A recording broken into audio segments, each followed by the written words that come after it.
Time for the Wall Street Beat. We're looking at what's buzzing on Wall Street, the world of banking and finance. Today, certainly looking as well at what is happening on campus. Claudine Gay, departure from Harvard, certainly making big and headline news. Joining us now to discuss this, Sri Natarajan.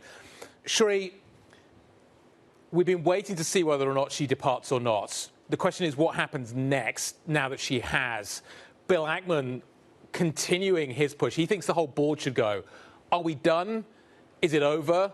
Or do more heads likely end up falling as a result of what we've seen on campus? It's a tricky moment. I remember when, right after the congressional hearing, when Claudine Gay and two of her counterparts from MIT, from UPenn, were in front of Congress, and that testimony did not go as planned. That hearing did not go well for them.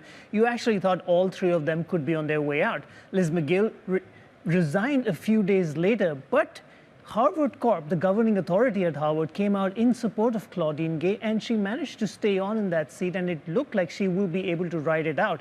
But it wasn't really the anti-Semitism on campus that led to this resignation decision. It is the plagiarism allegation that followed, and that kept snowballing into a bigger issue.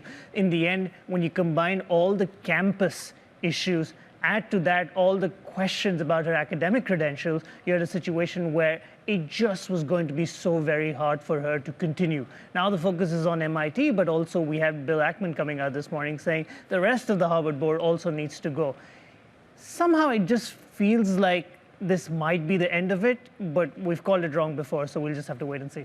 Well, that's what I wanted to talk about, really Bill Ackman's involvement with Harvard. To your point, he said that a new board should be chosen in a transparent process and comprised of the most impressive, high-integrity, intellectually and politically diverse members of our country and globe. I don't know, reading that, it seems like Bill Ackman isn't quite done with Harvard. And we had a very good interview with the former chair of the UPenn board, Scott Buck, and he was talking about this idea that campuses have faced issues in the past.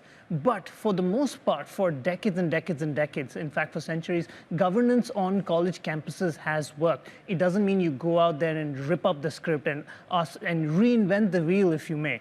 Yes, Bill Ackman, and yes, there are other significant donors who would push for more change, but at some point they'll have to figure out whether the trade-off is, do you keep campaigning for more change, or do you acknowledge that things were not handled properly, acknowledge that mistakes were made, and there have been consequences for it, and then find a way to move forward?